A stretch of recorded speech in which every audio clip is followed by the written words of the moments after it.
Welcome to Co-op Mode, round 91. This is the official video game podcast of Secret Friends Unite.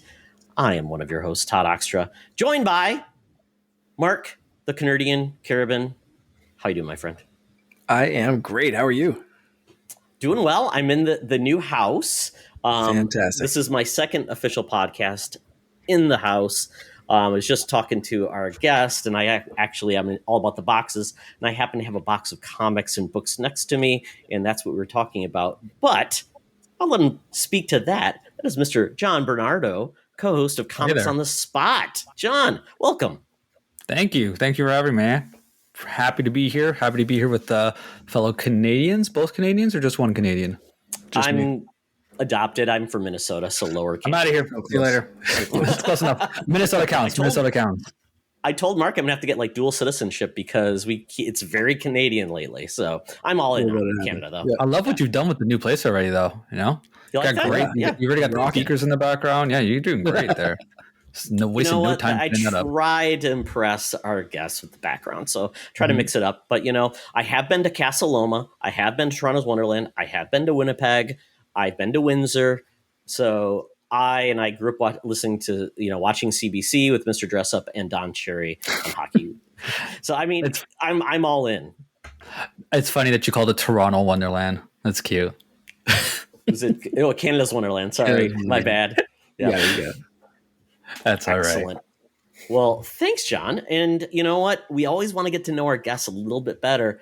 Yeah. And it's a theme of our show is all about licensed games. So this week on Buy, Rent, Return, we have three choices: Scott Pilgrim, The Simpsons arcade game, and South Park Stick of Truth, the RPG. Now, we had a choice for this, and so we couldn't decide, so we settled on one. But we could always swap out at last minute if we want. But those are our choices. So, John, in the essence of Blockbuster, and you had to make a choice as a kid, what would you pick?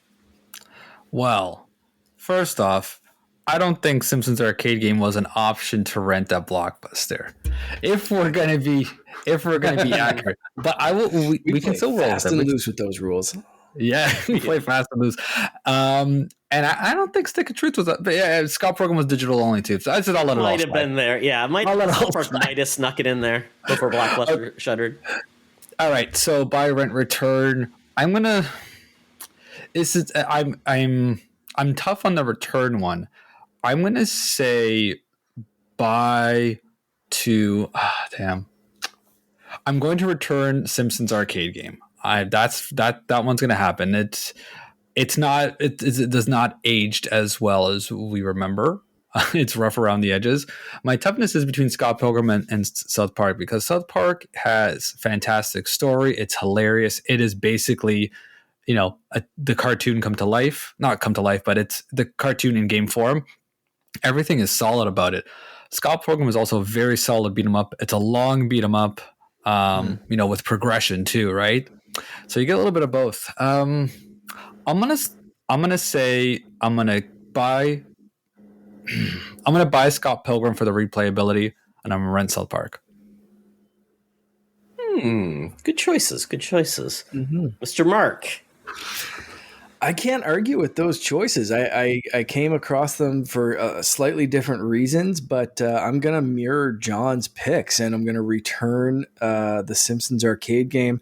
I enjoyed that one in our local arcade, but it's not something that, until you mentioned it today, I looked up some screenshots, and I was like, oh yeah, I played that for sure. For the rent, I have never played South Park Stick of Truth. I was a big fan of South Park, haven't really watched it lately. We were talking before we started recording, and I was a big fan of the South Park N64 game. That kind of humor is funny, but as anyone that's listened to this show for any amount of time knows, I'm not a huge RPG guy. Unless you have 151 plus tiny animals to force into cockfighting rings, I'm probably not going to stick with your RPG too long. So I'm going to rent South Park, get something out of the experience, and enjoy that for what it is. And then I'm going to buy Scott Pilgrim because that is one of my favorite side-scrolling beat-em-ups of the last several years. It is a fantastic game, a fantastic franchise. I love just the movie. I've done the like Scott Pilgrim on shot tour in Toronto, like, just for fun, just driving around to like different places where they shot that film. So that's where I'm gonna go with that one. What about you, Todd? I gotta tell you though, sorry if I may interrupt. The South Park RPG is not as RPG as you may think, though. It's pretty like it's. I've heard that. It's as RPG as Pokemon is, in my opinion. So, I mean, if you're a South Park fan, that's enough to play it.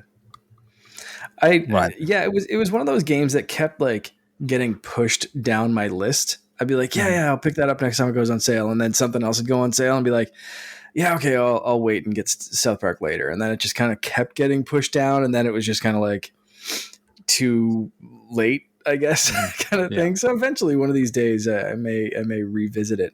It's a perfect Switch game, Mark. It's a Switch game. I forgot the game to Switch. And that's I got it before it came to Switch because it was delayed on Switch. Quite honestly, the last game it didn't come out on the Switch. The Stick of Truth was last gen before the Switch came out, and they ended up porting both to the Switch. So, but it's perfect. It's like 20-hour game for an RPG, which is to me, exactly. Yeah, and not to mention there's a sequel. Yeah. Absolutely. This fractured butthole. Yes, depending on how you say it. Which is just it's hilarious because the first one is like, Lord of the Rings inspired, and the second one is all about the MCU and the superheroes. Yeah. And they actually did TV episodes based like that were tied into the games as well, which I thought was really great. Yeah. So yeah, they really did a great job with it. And I think it was Obsidian who did the first game. So yeah, that sounds right. High-end talent, to make the game. So yeah, it was great. So I'm going to go with, I'm going to also return the Simpsons arcade game. I think it would be the perfect candidate to bring back in the same light that we got the Turtle Shredder's Revenge, because as you can see what they did, they just expanded it and did some awesome things. And I think the Simpsons, because it's evergreen, they could just bring it back and adapt a whole new storyline, have fun with it. And it's just money waiting to be made. I mean, Disney controls the Simpsons now. I think that would be perfect. But yeah, it's one of those games you could probably, I think it was on Xbox 360. You could get it in their arcade. And it was a game you just play with 4 people, and it really didn't have replayability, I guess, unless you swap characters. So, but yeah, you played it once, you don't really need to play it again. For rent, I'm going with Scott Pilgrim. I enjoy the game, but I love Scott Pilgrim, like the comic book. I remember when that came out, and I heard about it on the Totally Rad Child, and they talked about the premise. I'm like, this book just sounds crazy. I'm gonna read it. Read it, fell in love, and then when the movie came out and it failed, I was so heartbroken because the movie was so good. And I'm like, they nailed it. So, but the game, something just never clicked with me. I don't know, the comet or something. Like, I just have never gotten past like the first level, and I'm like, I gotta go on the back. It didn't get its hooks in me, but I would turn it. Yeah, exactly. And I felt like that's part of I think one of the things I liked about some of the more modern beat 'em ups when they've adapted it, like Streets of Rage, which is very much like it. They break it up better. So it's not like feeling like it's punishing you to have to go back. So, but yeah, I mean, it's still a quality game. So for sure, style, the animation. Yeah, it's really good. The soundtrack, everything about it is great. For some reason, just didn't connect. But we talked about South Park Stick of Truth. To me, this is my perfect RPG because it doesn't make you grind. You level as the story goes. It doesn't outstay its welcome. You're always doing something to progress forward. There are a little bit of side paths you can do, but it always feels like it's in service to get moving you forward. And 20 hours is the perfect length. That's why I don't play many RPGs. It's because I feel like it's outstaying its welcome, or it's padding itself with just more of the same, just to get yourself up to a higher level. This, I feel like it levels exactly how it needs to level, and it's great. And the fact you can, and the first game was cool because it was more of that standard turn-based RPG. The second game, they completely changed it up. It was more tactical, like line of sight, but it was still turn-based. And I thought both are excellent. So that's why I would buy the South Park Stick of Truth. I highly recommend that. And we sold the market. What was that? I said, are you going to try the games now? I might. Probably I not. might. I'll see. No, you know what? I'll see if the next time they go on sale, I might pick them up. Now that they're Yeah. kind of like back on my radar. If it's out of sight, it's out of mind. But now, now that they're back there, I'm gonna actually kind of look at the prices of them. And bringing up that they're good Switch games just kind of got me. Oh yeah, Thinking excellent. of like, yeah, maybe that is something to sink my teeth into on Switch. Yeah. They are. I think they're even like they're kind of sequels to each other. Like they are linked, but Yeah. I would say if you don't prefer fantasy and you prefer superheroes, go with Fractured Butthole. Yeah, go with a fractured butthole if you Go know. with a Fractured Butthole. Yeah. I always recommend that. Sorry, I've watched too much Boys lately, so my mind goes elsewhere. But moving on, we get into what we've been playing, gents. So speaking of what we've just been talking about, we've all played Shredder's Revenge, Teenage Mutant Ninja Turtles. Mhm. Okay, so we all played it. Did we all play it on Xbox? Where did you play it? Xbox for me. Xbox and Switch. Oh wow, double dipping. But one was Yep. free and one was not, unless you don't have Game Pass. But yeah, Game Pass, day and date. I'm waiting for the physical to get the Switch copy. That's why I didn't double dip. Oh, nice. Yeah, I was so tempted to jump on that physical, the limited run, like the big one that came with the Same. retro shredder, because I have all 4 Turtles in box retro style upstairs, and I'd love that shredder, but I just There we go. I couldn't Somebody check that showed out. off Yeah, his those ones. Shredder, There you go. Mega Shredder, and all the variations of the Turtles. Holy cowabunga! Oh, and then the Power Rangers Turtles too. Power Ranger Sweet. Turtles right here. That's awesome. Right there, Power Ranger Did you see Turtles. how I Sorry, did that? audio. Holy cowabunga! And if you're watching on video, you're seeing this unveiled right in front of your faces. Absolutely, that's I amazing. don't. I put him back up, but he's gonna fall. And I actually recently. Hold on, sorry. I have to share my stuff. I recently got this at a flea market. Had this when I was a kid, and somebody was selling this. Stuffed turtle. Nice. Yeah, this Aw. is straight vintage from '87, Wow. and I actually had Michelangelo. Nice. well, Mikey. All right, sorry. What were we talking about? Turtles. Oh no, just we've all been playing it. So Mark double dipped. Xbox. I have not played much of it because once again in the middle of move. So I've only really played the first level, which I thought was fantastic.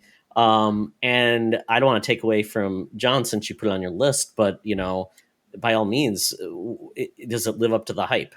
Absolutely. It's amazing in every way. This is going to be bold. It may trump Turtles in Time. Ooh, I think big you got words. it. Yep. It's bold, but you might be accurate. yeah, it really takes everything from every single Turtle game and it makes it perfect, right? My only qualm with it was that I almost wish that there was a little bit more of a color palette between each turtle's skin, because especially when you're in 6 players, the bandana colors are not enough. It's not enough. You want to be April, or you want to be somebody else. Exactly. No, but like from the music, which I've pre-ordered the vinyl already, from the music to the look, the feel, everything, it's the total package. It's fantastic. I remember when sometimes Xbox will put the games out a little bit earlier, or you go to their website, you can download it. I was up until like midnight or 1:00 clicking refresh. Once it came on at 9, I downloaded right away, and I was skipping meetings and things. That's awesome. Yeah. Wow. But no, it's perfect. I also was going to jump for the big box edition. I don't know, Mark, if you've seen it, but like if you've added it to the cart all the way through, you're looking at 300 plus after conversion, shipping, taxes, all that stuff. And there's a lot of cool stuff in there, but as you can see, this is getting really full. Right.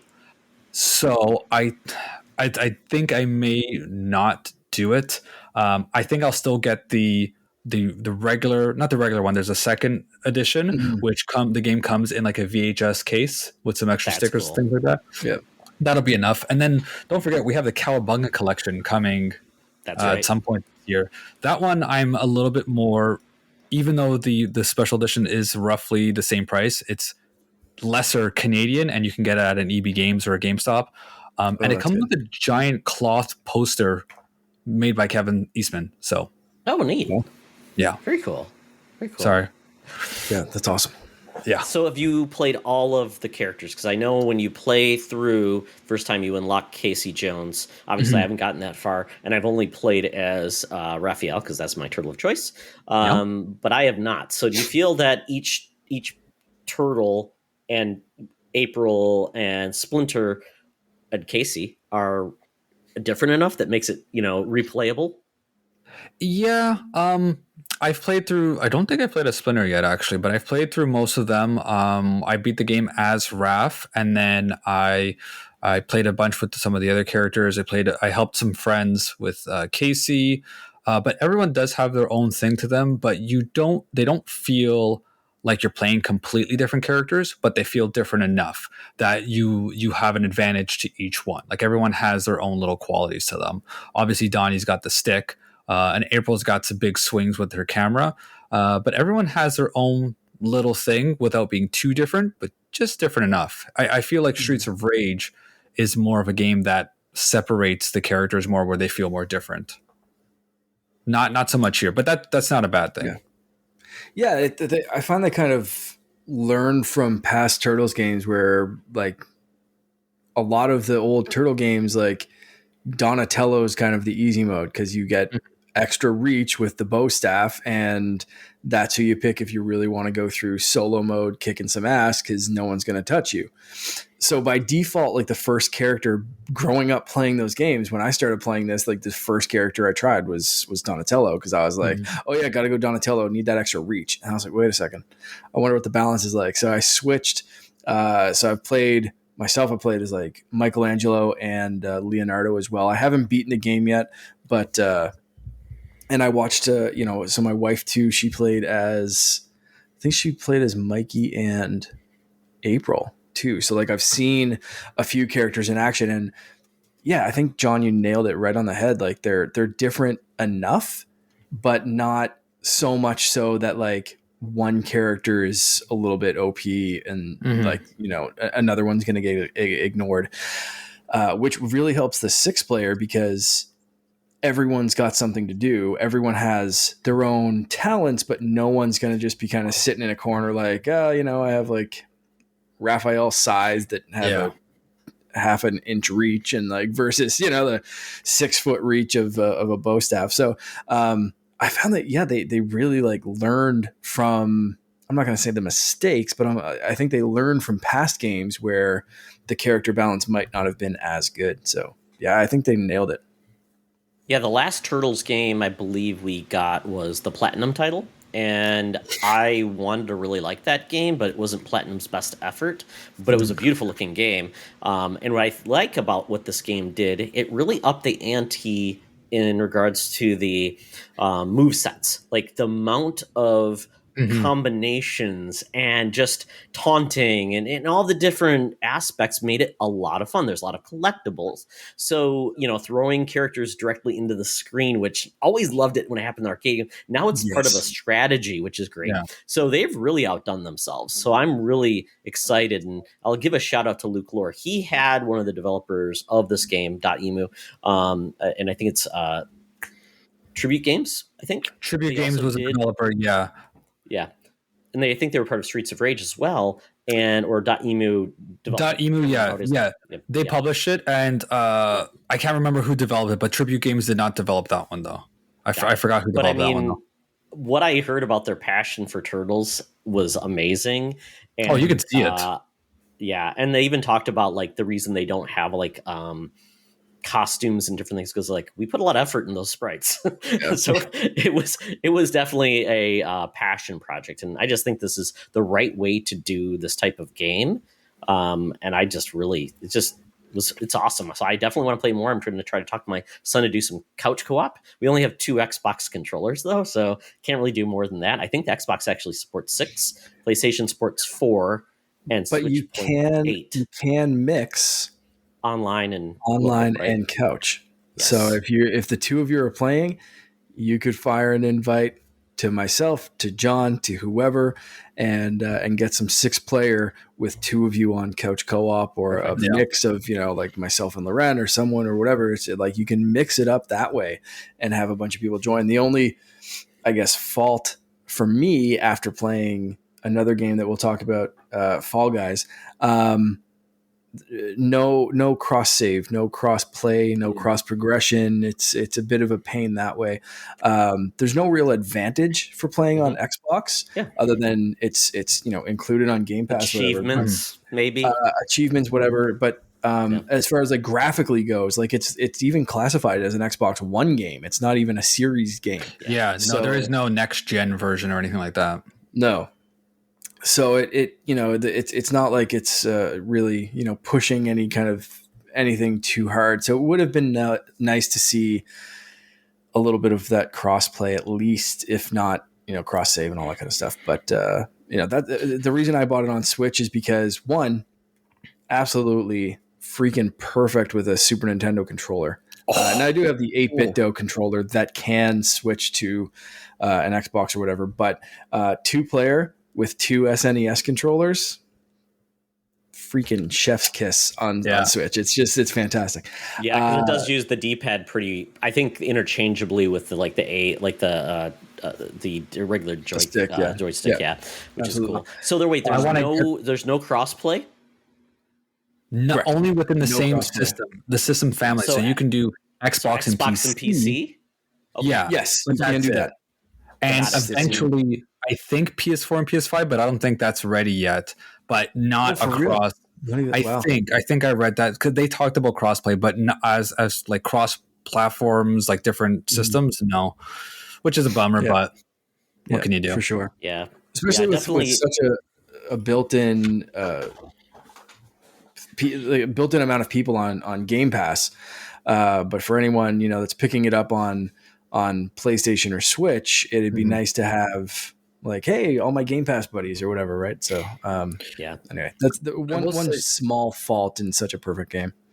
Well, we'll say about a lot of people asking for DLC, talking about costumes. Like, if you go back to the 80s Turtles, they did have like a lot of fun gimmicky things, but the toys were more the gimmicky costumes. Like, what more costumes do you need? I don't feel like costumes is what you want at a DLC. Like, that's not what you want. You want more levels.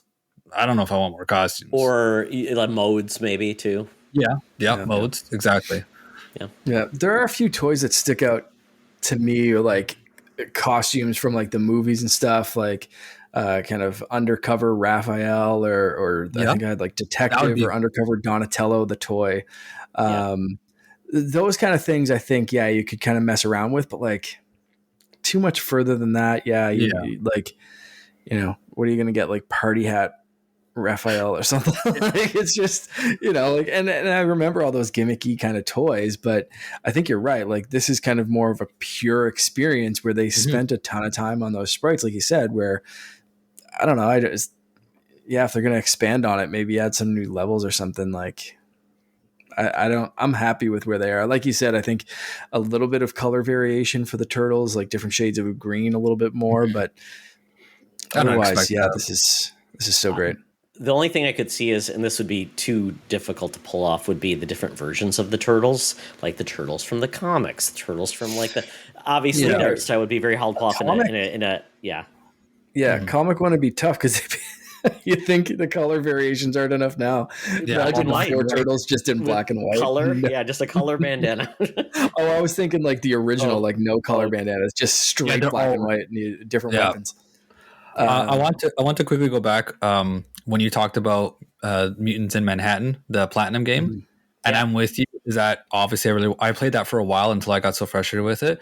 But my recent desire to just want to drown myself in anything Turtles, I want to play it again, even though I know I'm going to regret it. I have a copy that I did not pay for on PC, but it's not good enough. Like, I want to just get it on my Xbox and play it on Xbox. But they've delisted it. There's a shop up there. The licenses, It actually got delisted very quickly. Like within the year that it was released, it got delisted. Yeah. So weird. And it was annoying because the gameplay was, solid, but the world was empty. The graphics looked amazing. There is a shop selling it up the street, still sealed, and I might go get it because I'm like, I'm just in the groove. You know what I mean? I just need it. I don't know. I'm bad. I get that. You're reminding me. You have that same little itch looking in your eyes as when my son started watching the Skylanders cartoon, and I was like, "What's available? What can I get?" And I'm like searching on like Kijiji and Marketplace for like used Skylander games that I could show him, and just kind of be like, "Hey, look, it's a video game." 8 years ago, you could have bought it all for 2 cents. I know. Now I know. Yeah, it's like Has it skyrocketed? Oh yeah, Has the Skylanders? Yeah, because there's this nostalgia for it now, and it's just so hard to find. And I wish still I have knew. some, I think. Yeah, but yeah, there was a garage sale down the street a couple weeks ago, and this guy had stacks and stacks and stacks of the Skylanders games. $5, like all in like the original boxes. But I thought with that the, was portals. Yeah, the whole thing. I thought of like for every classic platform, Xbox 360, Wii U, PS3 or whatever. I didn't think that one was. I recently just sold my Lego Dimensions set for like 250, 275 and I had a decent amount of characters. Like that one surprisingly held value, and the person that bought it just wanted an extra portal. So I kept the disc versions. I actually have a PS3 disc and a PS4 disc, which apparently people really want. So ching ching. I'm going to use that. I'm going to go to the shop tomorrow. I'm like, hey, these are worth money. Give me one copy of Mutants in Manhattan. We'll call it a deal. Ooh, that's a good plan. I'm going to try. Oh, and I have the limited edition Green Arrow Lego Dimensions figure that was only at convention. So I'm hoping with that combination of things, I can walk away with a free TMNT game that I'm going to bash across the floor after it frustrates me. Or just put it in, play it for like 5 seconds, and then put it on the shelf. It's like it looks better than it plays. Yeah. Has anyone ever beaten the dam level in the NES game? No. That game should be on the NES on Switch Online, so you can do save states. That's the only way you can do that.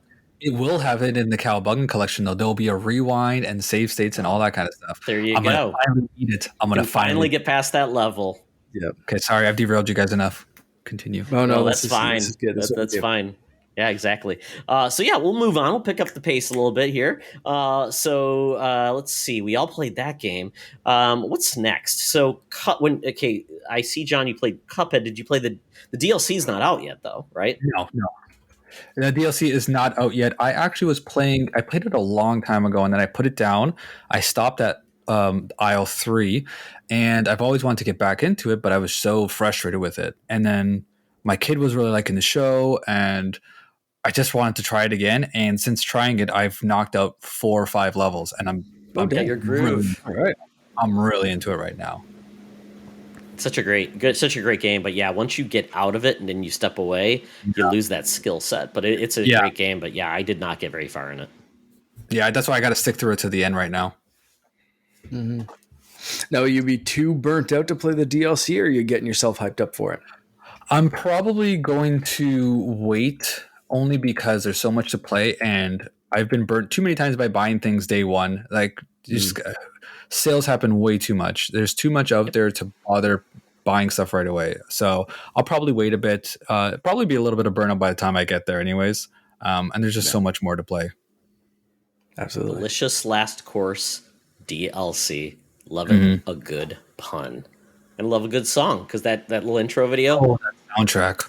Chef's Kiss. Yes. Yeah. Use of puppets and everything. Absolutely love it. Very cool. So, Mark, you and John have both been playing Fall Guys, which I played back in the day when it was on PS Plus and it was all the rage. Now it's free to play for everybody on Epic. You did it before. So, cool. Exactly. And I was bad at it then. Yeah, it's great. I was kind of scared that this game was going to not be able to recapture some of that magic from when it first launched. It was big, right? Everyone was talking about it, but it was just a PlayStation exclusive, and it was like the hot thing for a hot second, and then kind of just like, I don't know, for my circles and stuff anyway, like kind of, dropped off the zeitgeist or a little bit at least. and they kind of pushed back on the extra versions, and Epic bought the developer and blah blah blah. But here we are, and it's kind of blowing up again. I'm seeing a lot of people talk about it on Twitter. I'm seeing a lot of people playing it. I'm enjoying it. I played it on both Xbox and Switch. This game, unlike Shredder's Revenge, 100% optimized for new hardware, 100% better on an Xbox. On Switch, it is playable. Yes, playable. It is slower.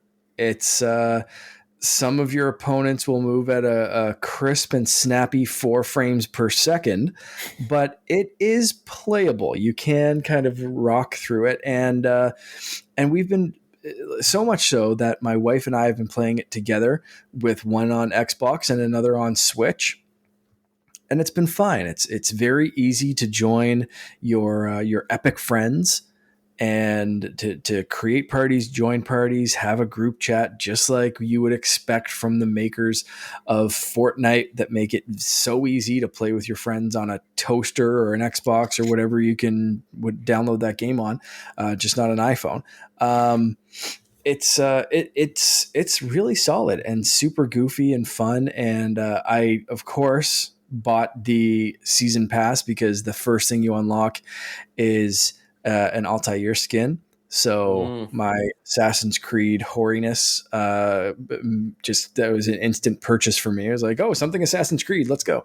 But it's been fun to work through and progress through another battle pass, just like I'm used to in Fortnite. So Epic has a formula. It works for them. There's a store that you can buy new outfits and all that kind of stuff, and earn and buy new coins and whatever to spend on your outfits and emotes. The same formula that's worked for them for years for Fortnite seems to be working now, and I'm loving seeing this game kind of get that resurgence. So I hope it kind of keeps up with the popularity, and they keep going with entertaining season passes and new game modes and all that kind of stuff. John, what's been your experience with this one? Yesterday was my first time playing. Got it for the free to play. Just yesterday alone, I've reached level 17. All right. So, what does that mean? What does that mean? I have no context. It's just like a progress. So that's like as you play, you gain experience, and the level is just going through like the battle pass on what you're unlocking.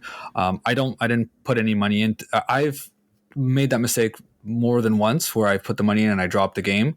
Halo Infinite, Fortnite, list goes on, right? Apex Legends.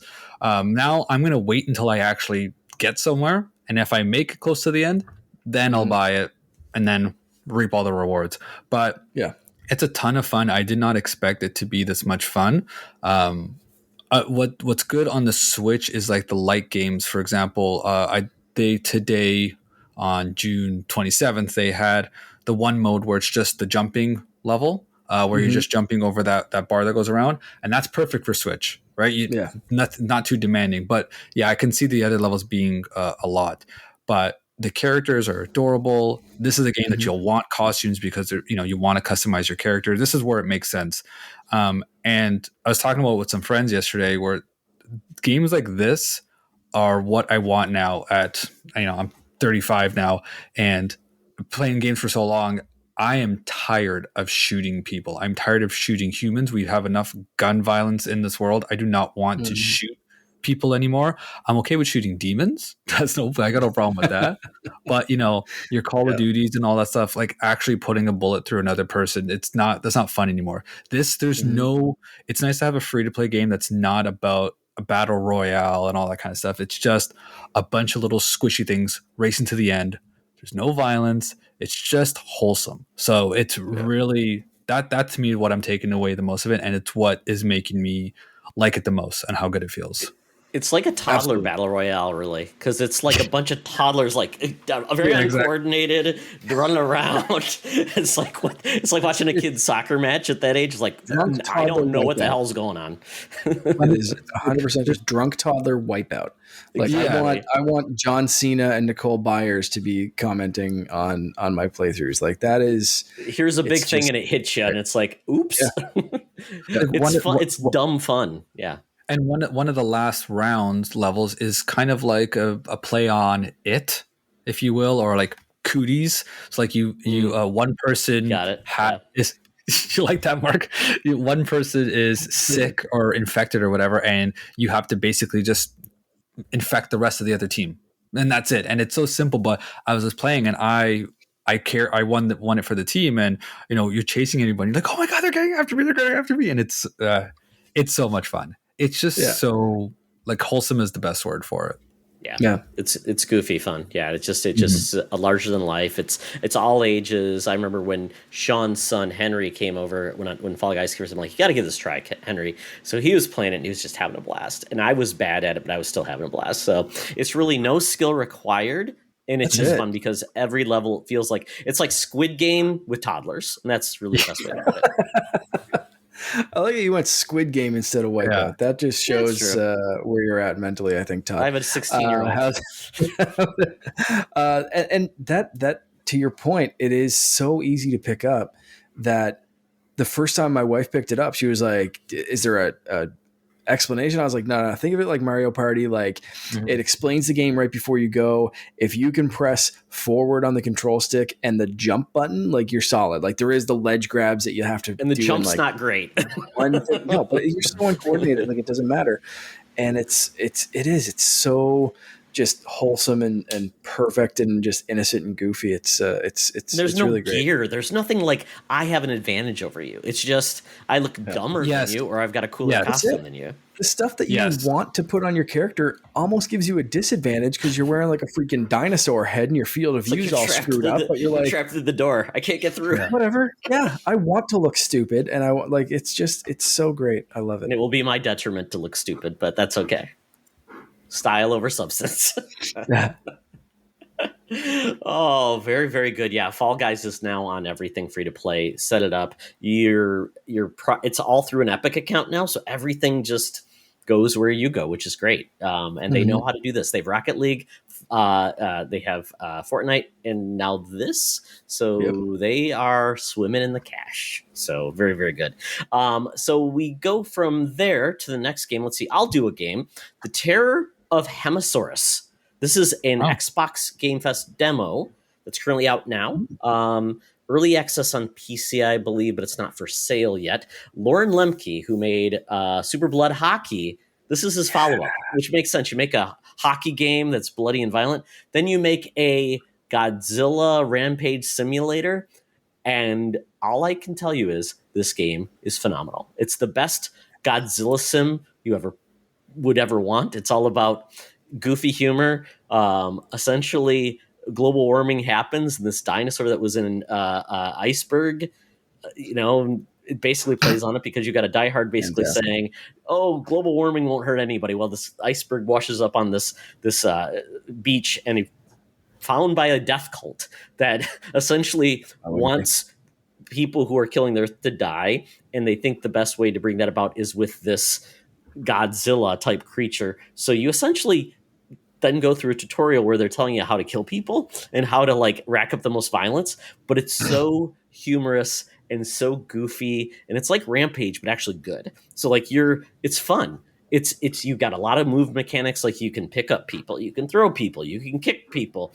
To bring down helicopters, guess what you do? You throw them into the blades and then they drop down. The buildings have cool physics where as you go up them and knock them down, they go over, and just the particle effects and the destruction is amazing. You kick cars into buildings and you eat humans to survive, and the cops will shoot you. You eat them or you throw them, and you have goals of getting a certain amount of percentage of the buildings destroyed or a certain amount of humans. And the demo is fantastic. It gives you a lot to play. And I eventually died because I got a little overzealous. I was too focused on the terrorizing versus the survival part where I actually was getting beat up pretty bad. But it's phenomenal. I think you can still get the demo on Xbox. It is a hoot. The sense of humor, the self-deprecation, the imagery, it's that pixely art, but it really works well, and it's just fun to play. Awesome. Yeah. Gotta look into that. Sounds like a blast. Yeah. It is. Yeah, Super Blood Hockey is such a great game. So such a good game. Anything from that developer is going to be like thumbs up for me. I love it. And it will play well on anything. It doesn't require high-end hardware. So I assume this will come to Switch just like Super Blood Hockey did. It'll do great there. And it's probably going to be $20. So well worth playing. From there, Mario Strikers, which I have in the mail from GameFly. Hopefully, it comes to my right house because I ordered something on eBay and realized I had the wrong address. And apparently, the new owner decided that he didn't want to get it to me, or I'm too scared to go over because we'll see. But Mario Strikers, I played the little demo where it was offline, but I didn't play anything more than that. John, how is it? It's great. I know that doesn't sound like great the way I said that, but it is a lot of fun. The gameplay core is strong enough that, people are complaining, oh, there's not enough content and there's no solo mode. I'm like, what solo mode do you need at a soccer game?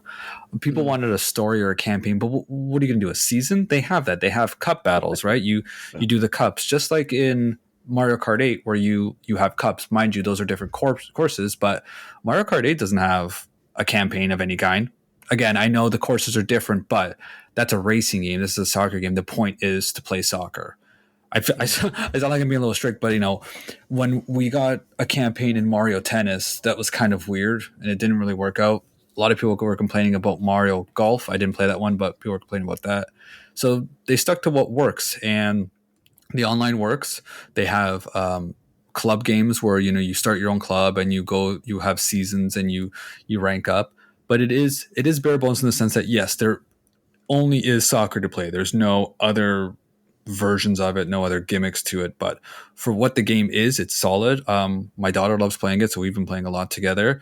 I've played with some friends online. Online, it gets frustrating, but that's mainly because you realize that there's people around the world that are just really good at games or just have no life, and they just spend all their time with it. But overall, I would say it's a lot of fun. As long as you're into it, it's a lot of fun to play. And I'm still enjoying my time with it. I just it's more frustrating to me sometimes to play that than it is to play Cuphead, though. Wow. If that helps. Wow. Yeah. Does it have the Mario Kart effect where it turns around and they can blue shell your equivalent? Not well, yes and no. It has that, but the good thing is that you can come back from anything, right? Like I've come back from to the point where I'm like, I'm done. But you can come back to anything. They have something called hyper strikes, which if you pull off, they do this big super move and it counts as 2 goals. So you pull one of those off and you're back in it. And when you have certain items and certain power-ups, you're not unstoppable. You still can be stopped. It's just all about how you strategize it. So I wouldn't say it's like that. The tide can turn like that, but it's not that bad. It's more about you figuring out the best way to how to use your items, when to use your items. And the good thing is that there's a limited amount of gear. So you get coins as you play through the game, and you can buy gear for your different characters. And the gear will, give you better strength, but weakening your passing, or better speed, but weaken your shooting.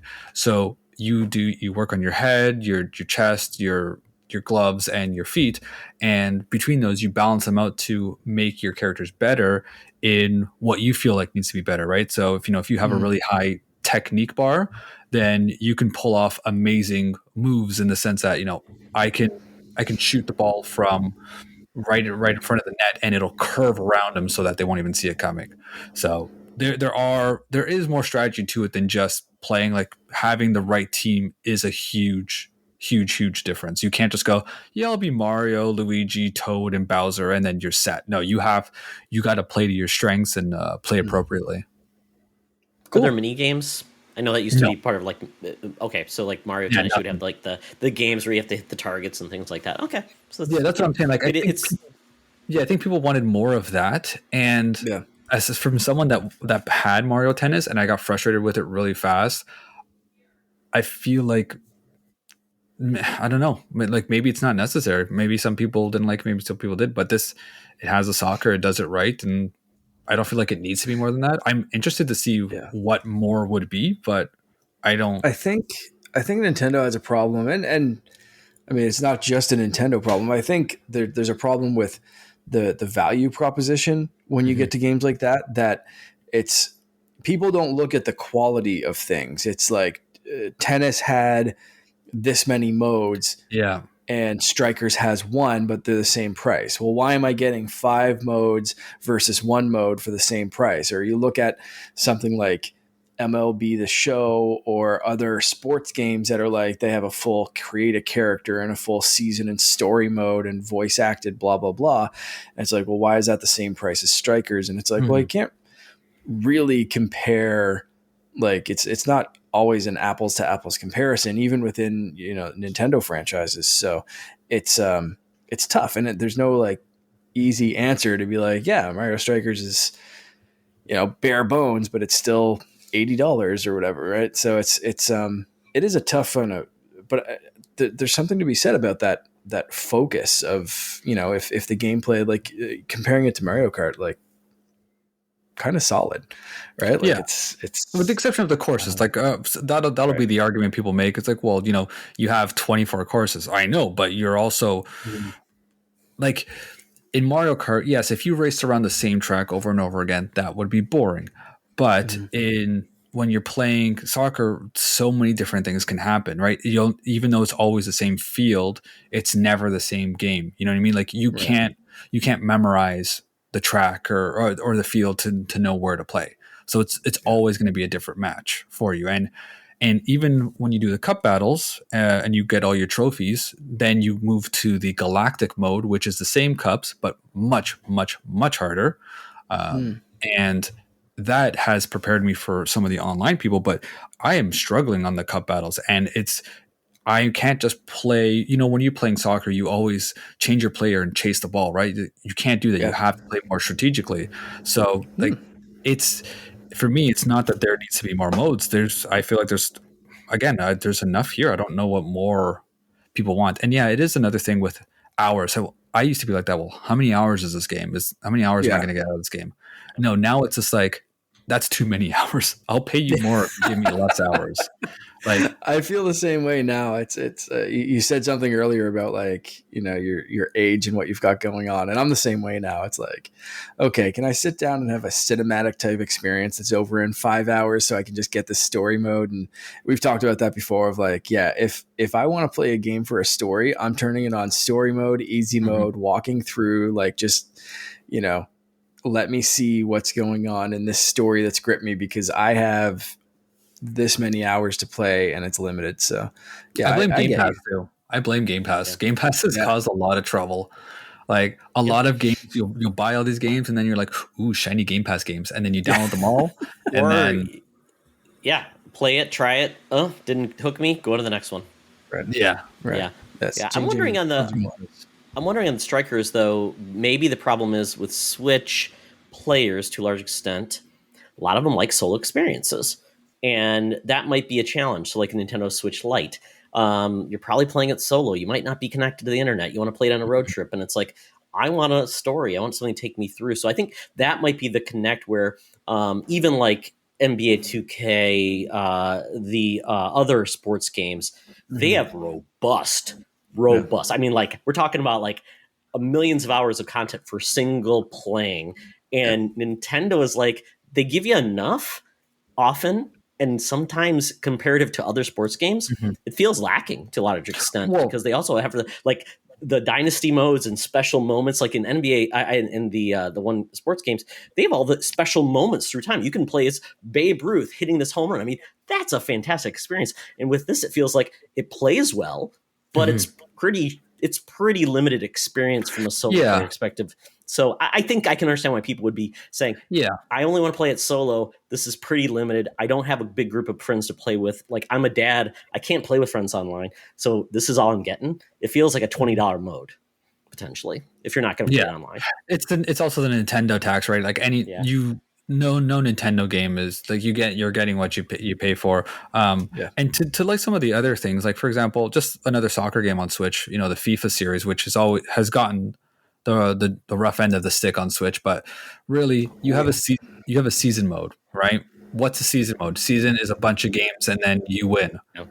What's the difference between a cup battle? I play 5 games and I won a cup, right? So When I compare it to soccer, it's no difference. I don't need I don't need anything more. But yeah, I get it from that point, and even from a single player perspective, it's going to get old eventually. But I feel like that's most sports games. Yeah, absolutely. Definitely. Yeah. Well, I mentioned just last time we recorded that I was picking up a season from Super Mega Baseball that I started like 3 or 4 years ago that I never finished because it was taking way too long. So I kind of appreciate a game that's just kind of whittled down to its core essence and focused. So this might be one. I did enjoy the demo of this. So this is another one that was like, it came out and I was like, maybe not right now, but you're kind of convincing me to get it, which is kind of good. Where are you located in the old Canada? Nova Scotia. I don't know if they rent games at your local library, but you could always try that because that's where you can try that, and then you could just try it out that way. Yeah, a trip for Finn to the library. Go get a game. Absolutely. Yeah. I used to have the Logan, and our libraries have stopped tracking games since the Wii era. I think you might still be able to get Wii games for my library, but that's where they stopped. But I have it coming from GameFly, so I'll give it a try. But I'm not one person to play in multiplayer, so I will probably be glad I'm getting it from GameFly. Try it out, have a little bit of fun with it, and return it, which is cool with me. You can even play through the cup battles and then be done with it. If I'm even that good, I suck at sports games, so you'll be fine at the regular mode. Okay. Yeah. I hopefully it's super easy and I feel really good about myself. That's all I want. But I played a game that is very much story mode, Mark, and that's the Quarry. This is by Supermassive Games. They've made, essentially, this is their fifth game because they made Until Dawn. They've made 3 games of the Man of Medan series or the Midnight Pictures series. And this is a game that just came out of nowhere called The Quarry, where it's that mode. It's essentially a teen horror flick. They're at camp and something is going on. Decisions matter. And they have got a lot of talent from Hollywood. They've got Ted Raimi, which would be Sam Raimi's brother, who's been in a lot of things. Blanking on his name, the alien from the android from Alien. Can't remember his name. Lance Henricks, and then also Justice Smith from the Pokemon movie. So, and they're very good acted, and it's very fun. And it's got limited interaction. Like you'll be in a quick time event where you don't want to hit a limb that's hanging down because you're getting chased. So they'll be very quickly. They smartly changed from button prompts to directional position, just down. That makes so much more sense, especially if you're a new gamer. You know, why would I look to I have to look at my pad. Oh, did I hit the right one? This makes much more sense. Exactly. And I screwed up on Until Dawn because I was playing remote play on the PSP for my PS4 back in the day. And it was like, I screwed up and died ultimately. And this game does have that scenario where there's consequences. Not everybody survives. And it's a lot of fun. It's if you like schlocky slasher horror films that are just fun to play, getting to play as a lot of different characters. There's a mystery.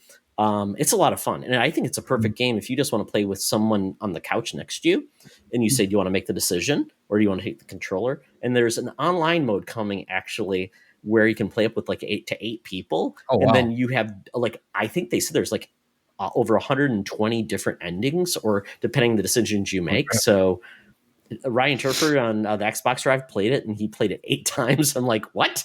Wow. What a cast list too! I'm just looking that up.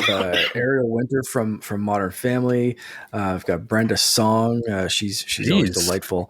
Like you said, Justice Smith, David Arquette, Ethan Suplee, who's always awesome. Michael Shannon.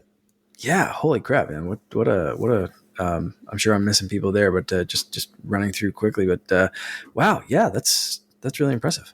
Yeah, I got it on Xbox from GameFly. I'm playing it. I'm really having a great time, and I will definitely beat this game. I wish it was coming out for Halloween, but you know what? They don't always time the Halloween spooky games with this Halloween time. But if you're looking for that experience, I really highly recommend this game. I think you'll be really happy with the experience.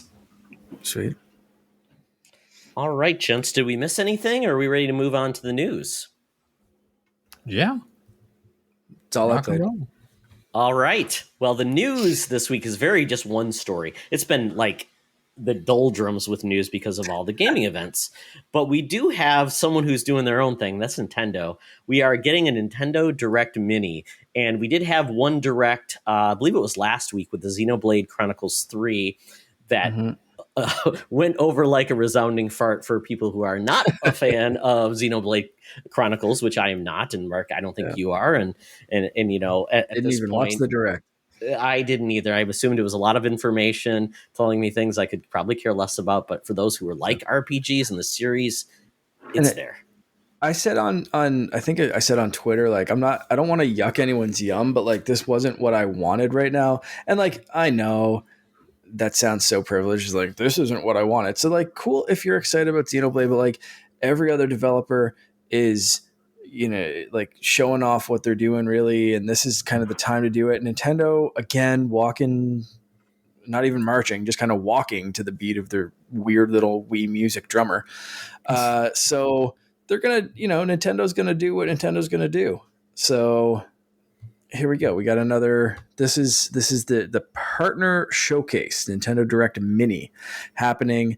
So by the time people listen to this episode, it will have already happened. But since we're recording on June 27th and it happens tomorrow morning, June 28th, this is going to be our best guesses, and you can listen and just kind of laugh at how wrong we are. Except for when I say this is definitely going to feature Mario plus Rabbids Sparks of Hope. That is pretty much a guarantee at this point. There's been some leaks because it's a Mario Rabbids game, so it's going to leak, and that's going to happen. But what else do you guys expect, want, think we're going to see tomorrow? There's been rumors of GoldenEye dropping tomorrow. Oh man. That would be a good pick because it's a partner game. Yeah. And the other thing is, well, there is a rumor that something is going to shadow drop. That their one more thing is going to be a shadow drop of something. So I am very curious if that is going to be. I hope that's GoldenEye because I want to play that right away. That would be appropriate. Yeah. Doesn't require I hope those marketing. are the same rumor. Yeah. Yeah. It's gonna be tough because GoldenEye has a very unique spot in the world, and I don't know how it's gonna, like, we've already had the remake that was the game was remade with like a modern sensibility, and but they used Craig, right? Yeah. And it was pretty much modern. So like, are they just going to take the original and try to, you know, make that work that way? It's not. I don't know. I'm not super excited for that because I'm worried on how it will go. Funny enough, watch it's just the N64 version for Switch Online. Oh, that would make sense first. That would be your first, you know, the first hit right there. That would make sense. And then do the game later on. That makes sense. Yeah. That's, you know what, I didn't mention it, but I have been playing Pokemon Snap N64 with the N64 controller on Switch Online. It's solid, man. It's better than I remember it. It's funny because I got the new Pokemon Snap because I thought my kid would like it, and she hasn't even touched it. But I don't understand. I don't know. I feel like I can't go back to Snap. It's just like it was something when you were younger. I don't know if it still holds now. I think it for me anyway. It holds, and I didn't like it when it first came out. Like it was just not for me at all. And I played the new one, loved it, and then played this one. And it's very much, I'm enjoying it way more than I did when I was a kid. So we'll see. Todd, anything else that you're expecting tomorrow? That's a hard one because to the constraints it's in, and Nintendo always lies. So they always say, oh, it's only going to be this. But then they do the thing, they launch something. So it's always why you watch Nintendo Showcase, because they have pretty much mapped out their back half, and it's a pretty strong back half. I mean, we've got Splatoon 3 after Xenoblade Chronicles. We've got then the two Pokemon games. We've got Live Alive, which they showcased at their indie show, one of the directs, I think it was there. And then, but that's about it. I mean, but there's enough for everybody there. But I mean, wow, I'm not sure. I mean, I think you guys make great points about GoldenEye. Is there anything that could? I mean, I would love it if it's like a Bayonetta 3, because that is not developed by Nintendo. It's published by Nintendo, and I think that could be a great game. That's but I don't sitting think it's on a game for a while now too. Yeah, I just don't think it's a game that's like a big holiday game for them. So I mean. I mean, I think they've talked about there was going to be a Zelda game every year, and that potentially could be the one shadow drop, one more thing, maybe, or at least they call it out and they have a direct for it, is that Zelda HD collection we've been hearing about. Yeah.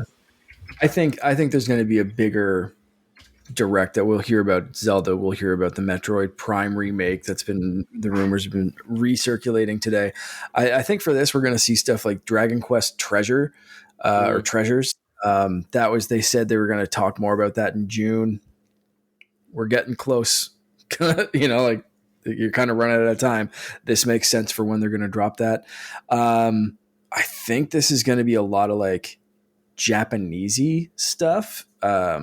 I could imagine seeing some like Persona, maybe that kind of, those kind of games that like. That's true, because it was already announced for Xbox. Yeah. Yeah. So I can see that. I could see there are some like wacky rumors about like Red Dead Redemption 2. So there might be this might be one of those partner streaming things. Like we're gonna see Assassin's Creed, Red Dead. Like there's gonna be a streaming section of this, whether you like it or not. Like I think this. I don't like it.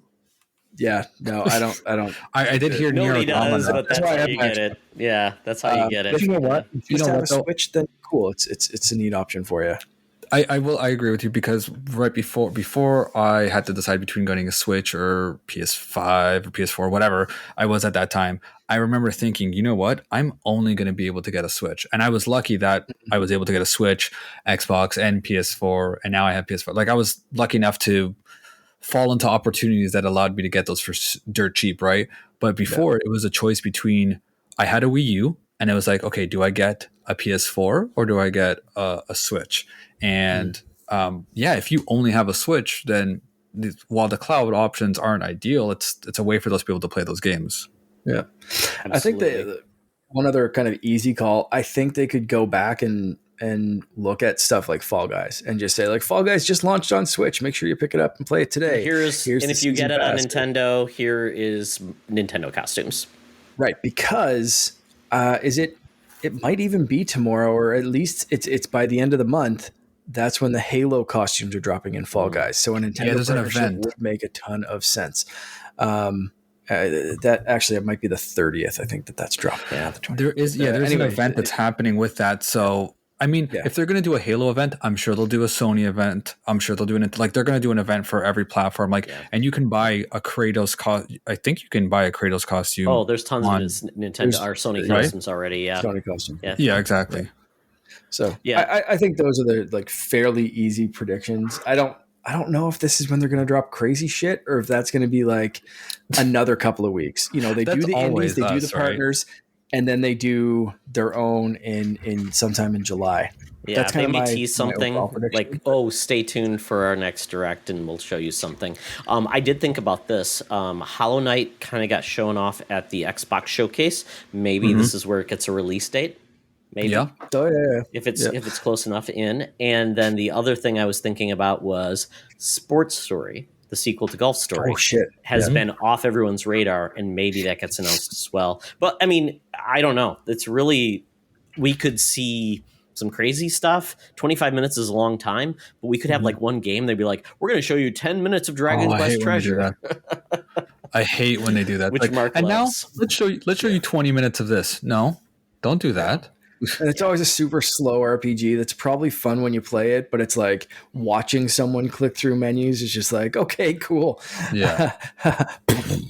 Yeah, exactly. Okay. Just show me a few snippets and move on.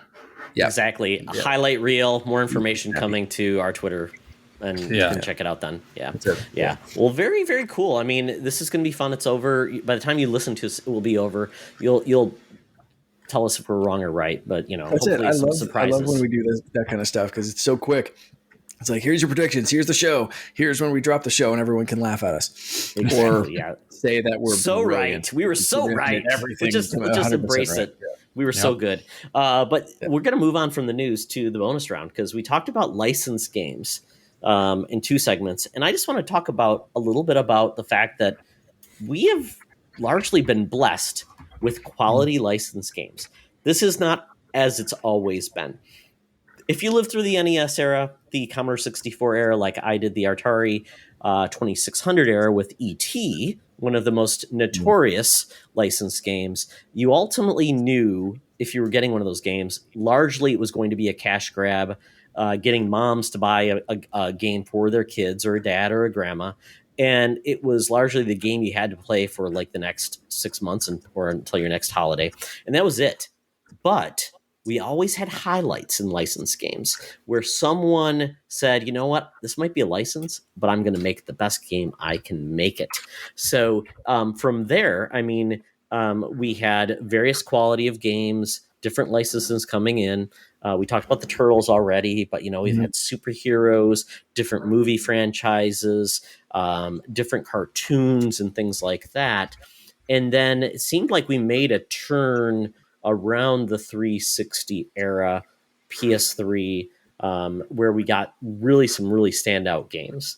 One that I loved that was on the Wii was Batman the Brave and the Bold. If you not get a chance to play that game, it only came to Wii, and it was phenomenal. A great superhero beat 'em up with co-op play. I absolutely loved it. But there were very few good superhero games. Batman Arkham Asylum, we had those. We had the decent Spider-Man PS1 game. And then we had some good Spider-Man games. And then we finally got the Spider-Man games on PS4. So in regards to that, are any standout, like, would you say, like, licensed games or memories of licensed games, good or bad, that really stand out in your memories? It's funny you mentioned that because a while back, I started a list of this exact question, and I called it movie tie-in games that don't suck. We picked the right guest today. Yes. And I only got to 8 games. I know there are more, and I'm sure we'll find them together. But I'll tell you the 8 games in no particular order whatsoever. X-Men Origins Wolverine. Hell yeah. Spider-Man 2. Yep. GoldenEye, we've talked about. Yep. Ghostbusters, the video game. Ooh, the remastered Can't one? wait. Or play. the Commodore 64. That was not good. I can't wait to play the new one on Oculus, man. Holy crap. Me too. Me too. This one Mark, bad. An update. My Oculus has been found in my storage unit. I've got it. I can play Oculus again. Yeah. Oh, we should all Oculus up in Worlds. Yeah, let's do it. We should all friend ourselves up on Oculus, play something online. Honestly, for the longest. Yes, I haven't played in so long. It's been collecting dust. I bought it and I played it hardcore for like a month or two, and then it's just sitting in a box now, unfortunately. But I know its time will come because it's a great party thing. But my friend and I, we got hooked on the casino stuff, and we played a week straight where we would just hang out in VR at the casino, just hanging out with other people. It was so weird because people would pull out all these items and stuff. Movie tie-ins, anyways. This one poorly reviewed. Don't worry, I know how it goes. Poorly reviewed, but Die Hard trilogy. Have you guys ever played the Die Hard trilogy on PS1? Yes. Ryan Turford just reviewed that on his podcast. I played Die Hard, the arcade game, which was so weird and wacky. You could hit people with a shovel, had nothing to do with the Die Hard game. But the trilogy, it was a weird game on PS1. Yeah, and they had, as far as I remember, they had different levels for different movies. Like when you played Die Hard with a Vengeance, you were doing taxi missions and things like that, right? I don't have strong memories, but strong enough. And I'm going to go even further back. 2 very strong licensed games, SNES, Genesis, Aladdin and The Lion King. Yes. Good picks. Hell yes. Yeah. I know there's more, but that's all I got on my list right now. DuckTales needs to be added on there. Ooh. The remaster was pretty good too. Remaster was good. NES, I love that game. Man, what a list. What a solid list.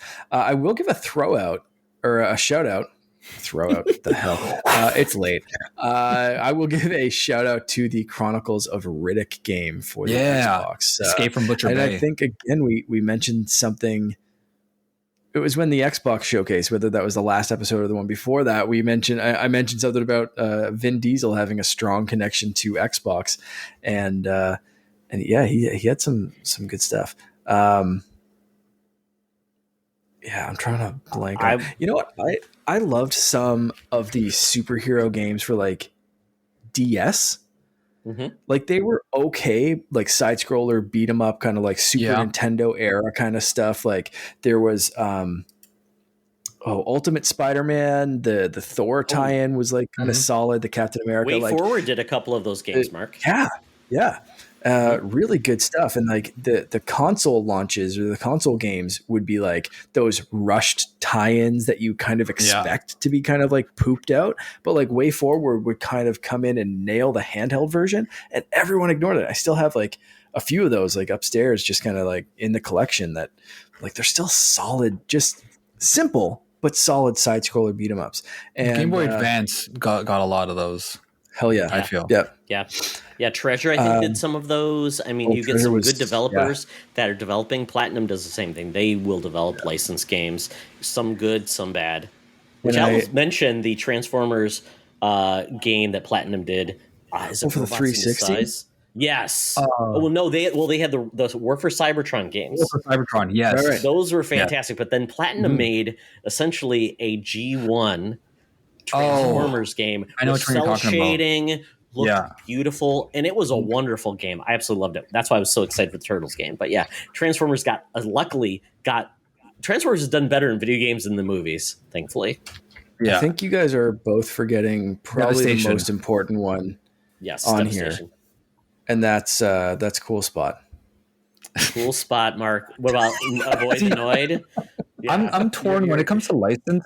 When it comes to license, you Google license games and you're getting anything that's based off of a license. But I like to focus on the ones that are directly that come out with something like the movies. You know, when it comes out with something, because those ones are supposed to be bad because they're always rushed. Right. But it's a surprise. But like the first one on my list, exactly. X-Men Origins. That was like God of War level good. That game was insane. Absolutely. Yeah. You know what I mean? That Raven was Software full deconstruction, right? Like you could be swinging around and just be a skeleton and you slowly grow back. That was such a great game. Yeah. Raven Software made that game essentially. And Raven Software essentially is now just a Call of Duty support studio, which is just so sad because they were such a talented studio. I will call out one that you might not have played, but Captain America on the 360 is phenomenal. It is a really good game. It's based on the movie, but the combat does feel like a Arkham Asylum game where it's like that rhythm combat. You throw your shield, you go in, boom, boom, boom, boom. And Chris Evans does the voice acting. It is a really good game, just hard to find because it's available nowhere. But I have a 360 just for that purpose.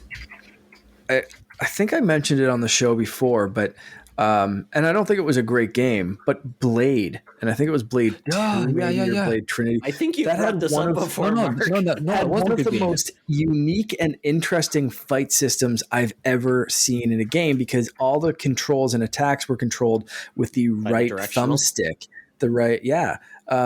So like you could be surrounded by bad guys, and the bad guys, unlike most other games, didn't take turns attacking you. They'd all attack you at once from all different angles. And you literally would have to go like whoever you were facing, front punch, and then you do like an elbow to the back and like an elbow to the side and throw something to the other side. Like it was a really unique kind of combat system that I haven't really seen since. The game wasn't fantastic, but that always sticks out for me for like licensed games that at least did something kind of neat that whether it's been integrated into other games or just kind of like dropped and forgotten, but like that one just always stands out for me. Wow. I don't even know where you could play that these days. It's lost of time. Yep. I'm trying to think of one, and I don't know which one, but one of the Lord of the Rings games, either Return of the King. Oh, the movie based on the movies? Yes. And it was like a co-op, of like a beat 'em up in a way, more like a 3D exploring adventure type thing. That was really good. That was really good too. Yeah, and those are largely hard to play because they were on the original Xbox, and I have on the 360. Only some of those games were actually backwards compatible on the 360. So I think the Two Towers is, but not the rest of the games. And those are great because you could swap between Legolas or Gimli or Aragorn, which was just fantastic. Yeah, which brings me to bring this in updated to Shadow of Mordor. I love that game. I love Shadow of War. I thought that was a great way. Update, new storyline. The license survived. And obviously we're getting the Gollum game, which I've heard it looks like hot trash. I've heard bad things about that because if you want to play as anybody, Gollum, not so much. But I want to call it for my friend Charlie Carden. Star Trek Voyager, one of my least favorite Star Trek shows. They had a kick-ass game, Voyager Elite Force. It was a first-person Star Trek game. Was great. It was awesome. I don't know how it got to be that good, but it's such a weird feeling. Like I feel betrayed, like betraying myself. Something I absolutely don't like, but a game I like to play. So I have that in my back window. With that, another one was Simpsons Hit and Run. The Simpsons has a bad history of licensed games, but I would love that game to come back because it really nailed that Grand Theft Auto with the Simpsons sense of humor. Really, really good. Yeah, that'd be a good one. When you said Simpsons Arcade, actually, I was thinking about that game and like, forget Simpsons Arcade. I want Hit and Run to come back. Oh, absolutely. It seems like because especially with Disney behind them, and they could get somebody to revamp a lot of those franchises and bring them out. I mean, and another game, a franchise I love is the Evil Dead. Their most recent game, Evil Dead the Game, which is more like I tried it, wasn't for me because it wasn't really a solo game. It was really one of those like 4 players, like the Friday the 13th type game. Mm-hmm. But the care and love they gave to the characters, the franchise, the different actors, and that's what I love is when they capture that feeling of it, and it makes you feel like you're playing as the characters you love. And I think that's fantastic. I mean, and we've had that a couple of other games, like The Walking Dead, that game by Telltale. I mean, talk about taking a license, doing something, bringing back adventure games and decisions, and it really, really, really played it out. So with that, as we think about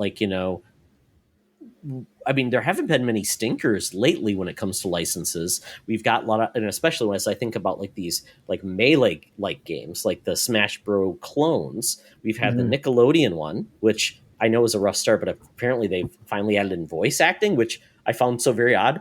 You don't have voice acting in your game with these characters. And then we have Multiverses, which I played a beta of, and I think, Mark, you played it as well. I did, yeah. And I tell you, it's really awesome to see them care for the characters, but making them in a way that's up to date and modern and bring them to life and bringing in new fans.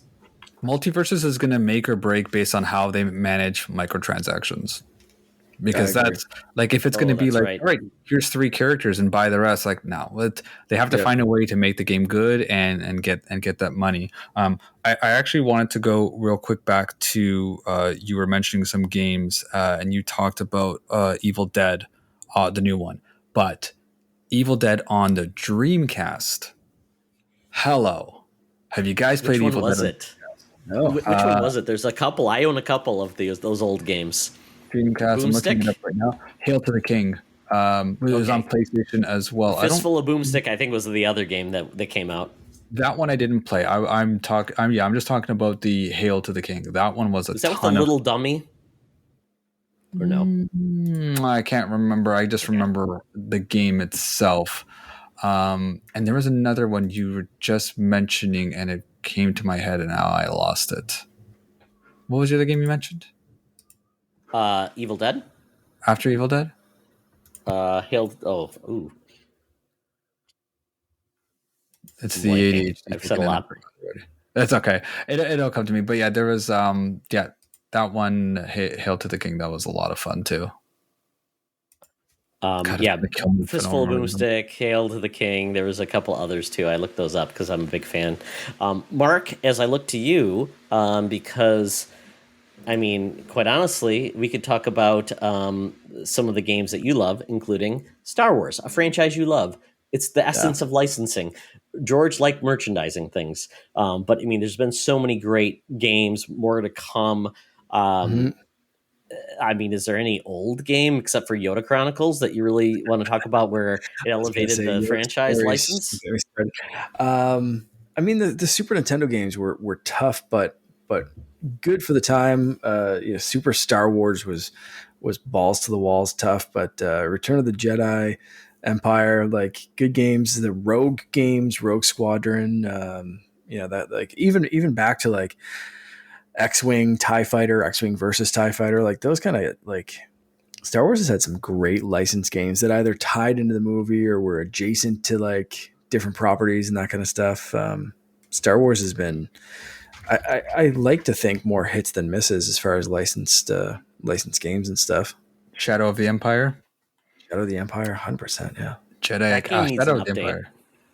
Yeah. It's funny though, because like this games like that was a good time for us as gamers, because games like Shadow of the Empire coming out now would probably be ripped apart as no good, like Jedi Academy, things like that.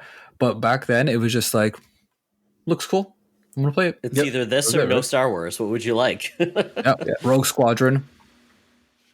Rogue Squadron games were so good. I would love to see those come back in any fashion, whether it's just a straight, just port the games and just drop them, or remaster, or remake. Just throw it on. People think that we want remasters. I don't want a freaking remaster, man. Just give me an easy way to play the game. Like, if not, then I will find a ROM to do it. I will. Exactly. Yeah.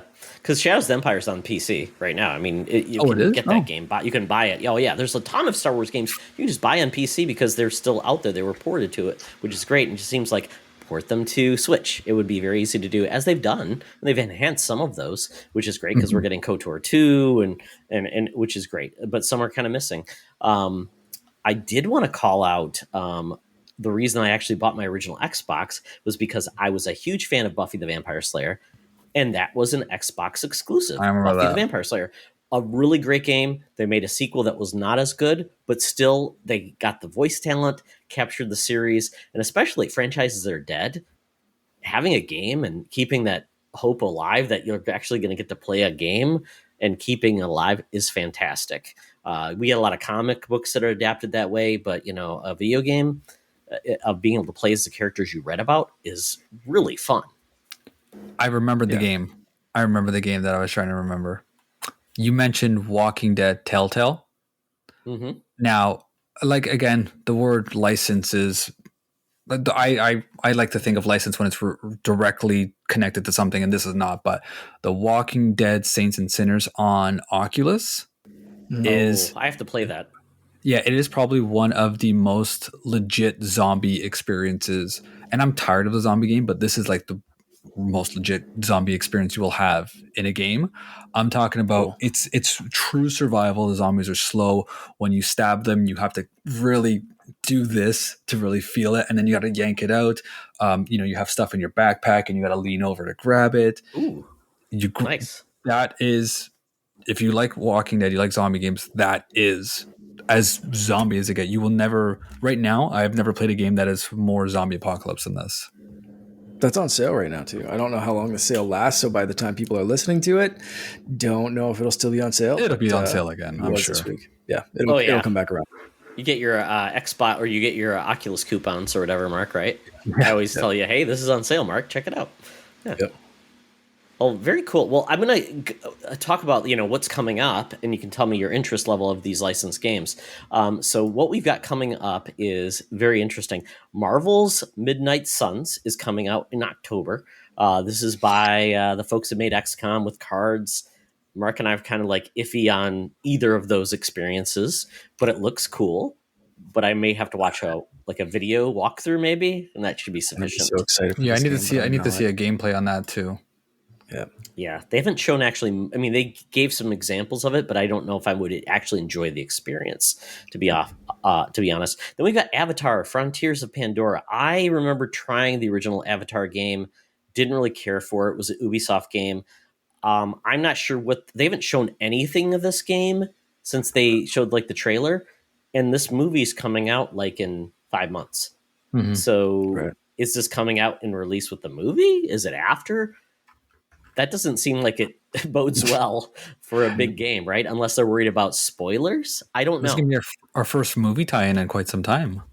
Yeah, really. It'd be cool, exploring that world. I don't know if you guys have seen Avatar Land in Disney World or whatever, in Animal Kingdom, but the world is really neat, especially at night. Yeah. Everything's glowing and all that kind of stuff. If they do a game where you can just kind of even just enjoy Pandora or enjoy that world underwater or above whatever, I think it could be really cool just as an experience to see what that planet's like. I hope the gameplay gets out of the way of experiencing what Pandora's like, if that kind of makes sense to you guys. Cause we're talking about Midnight Suns, and that's one that I want to see what the story's like, but like the gameplay is just kind of like getting in the way of like card plus turn based. Just like, stop turning me off. Just let me play, like, just make this Captain America and the Avengers where I can play as the Midnight Suns and beat the hell out of some demons and just like whatever, right? Like, just give me a cool story. So, yeah, I hope they don't get too up in their head about Avatar and that world. I just kind of want to live in Pandora for a bit.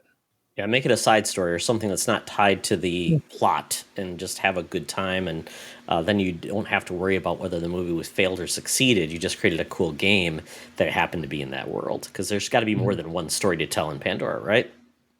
You'd think so. Yeah, so we go from there. We've got Suicide Squad Kills the Justice League. This is Rocksteady's new game coming in 2023. We also have Gotham Knights coming in 2022. So I'm excited for Gotham Knights. That'll be my fall game probably. And it's different because it's going to be a co-op and you get to play as different characters. Batman will show up, folks. Don't believe he's dead. He's then dead. We've got... He's not coming You think he's dead? Yeah, man. They're tired of... They have to make it different. I think that'll keep the story. I don't see them... I think they can stick with him being dead. Okay. I think that'll be like a end credit stinger of like maybe Bruce is just captured in stasis by the Court of Owls or something like that. Exactly. He's gone off and made a hemp farm. We don't know. Then we've got the Indiana Jones game, which we've seen nothing about. We've seen one picture of Harrison Ford, and then we've got this teaser. It's one of my favorite studios who made the Wolfenstein games. I don't know if it's tied to a movie. I don't know if it's just a standalone adventure. We don't know if Harrison Ford is actually in this game. You do? Okay. I think it's going to be standalone, yeah.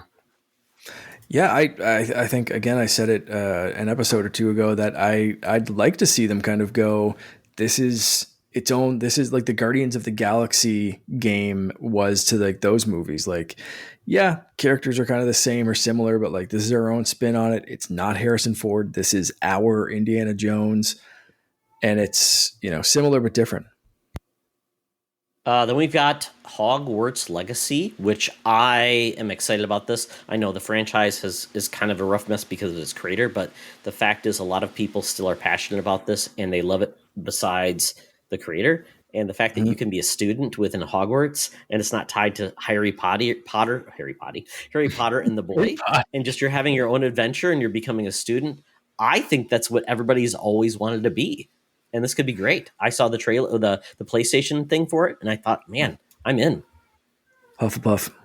Hell yeah.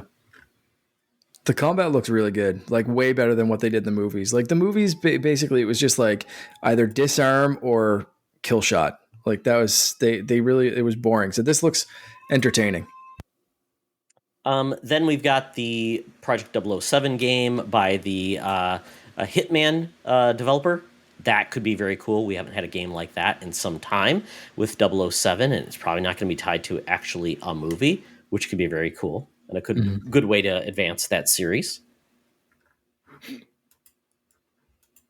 And that is it, as far as I know. But lastly, as we talked about the games that are coming, is there any franchise or license you want to see that you feel is being not presented to you as a franchise lover? That's a tough one. I want to say this one kind of sucks, but I want to say Power Rangers because we haven't gotten a good Power Rangers game in so long. I mean, we have a good fighting game, but I can't like.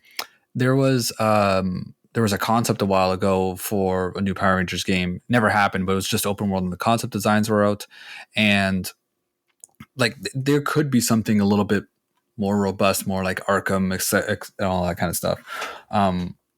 As much as Turtles is fun in 2D, would like to see, there be a proper 3D one as well. Other than that, franchise-wise, I'd like to see some more obscure anime get a second chance because there's been some games that have gotten chances way back and they were either only in Japan or they just never made it out. Love a Cowboy Bebop game and love an Akira game. Very cool. Very cool. Mark?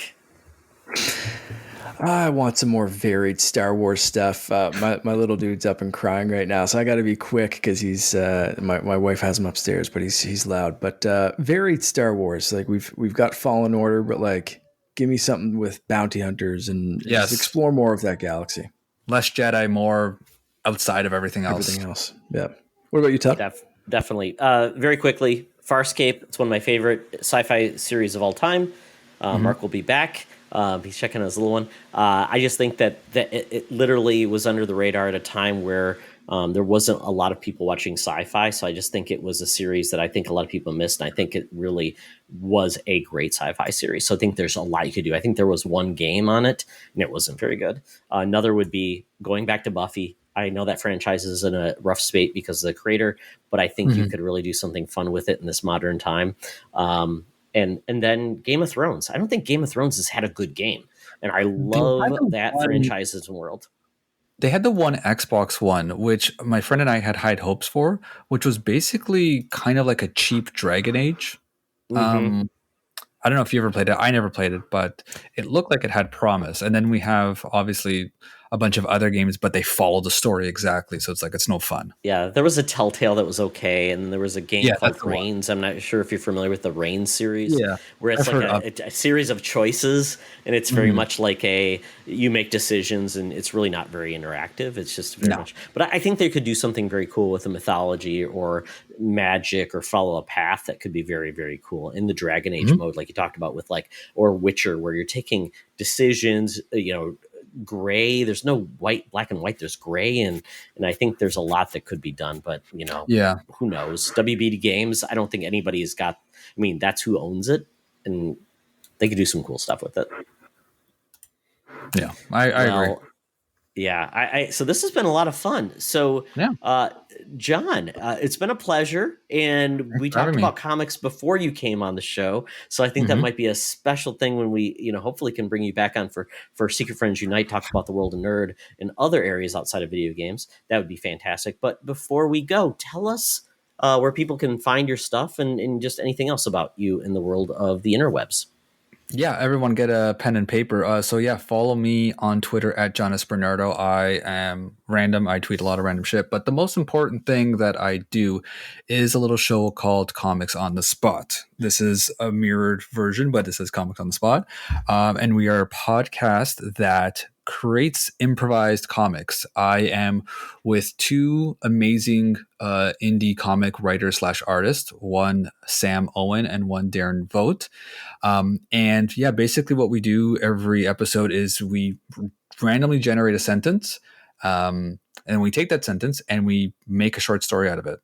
And then once we kind of get like the general idea down, whoever we have, either we have a guest or just those guys do it, and they'll write and create between a 1 to 3 page comic. And we put it on our website, comicsonthepod.com, for everyone to read for completely free. We wrapped up our first season with some fun stuff. For any Turtle fans out there, you'd be happy to know that we actually had a bonus episode with Kevin Eastman where we designed characters with him. Yeah, that's right. Holy shit! Wow. So we kind of went off of the whole, Teenage Mutant Ninja Turtles, how you have 4 adjectives or whatever, nouns, verbs, and all that stuff. You have that all together. But with him, we tried to come up with something else. So we came up with angry half pipe zombie wizards. I'll drop it in there in the chat for you to go see what it looks like. But yeah, so we came up, we kind of pitched him these ideas, and he liked a little bit of every idea. So we ended up pitching him, that we ended up coming up with that. And then Darren Vogt designed it, and then that was it. But yeah, it's so much fun. I've done a lot of podcasts, started a lot of shows in my life, and this has been the most rewarding and most fun. And I'm very honored to be with those guys. So yes, please, if you want to check anything out for me, please go check out Comics on the Spot, and that's on all podcast services. Go to comicsonthepod.com because some jerk took the spot. And same thing with our social networks is at Comics on the Pod. And yeah, season 2 will be coming soon, and it's going to be bigger and better than ever. Oh, that's phenomenal. We do a segment on our show on Secret Friends Unite where it's called Tata Show, which is where I was famous for like being given like a premise and I just draw it out. So I think, John, you'd have a blast with it where we basically assign certain things and you have to come up with a premise and a storyline. I think you'd have a great time with that. So Awesome. we will definitely be in touch. But yeah, folks, what John and I were talking about comics earlier before you came on the show. John is big into indie comics, so if you want some recommendations as well, Oh yeah. he definitely can fill you in of all the cool stuff that he's reading in the world of nerd. Because it's not all capes and cowls. It can Nope. also be really cool manga. It can be independent books, future, science fiction, past, whatever, and present. So check out John's stuff. It's been a blast, John, for you being on. So, Mark, I was about to give all your credits away, but go ahead and do it yourself. I'm gonna sign you You off. can find me everywhere at _Canardian. You can find me on Xbox and Switch as just Canardian. So find us in the Discord. Let's play some Teenage Mutant Ninja Turtles. Let's play some Fall Guys. Sorry, I had to take off there, guys. But, dad shit happens. Yep. Well, you know what? For all your baby tips, follow Mark as well.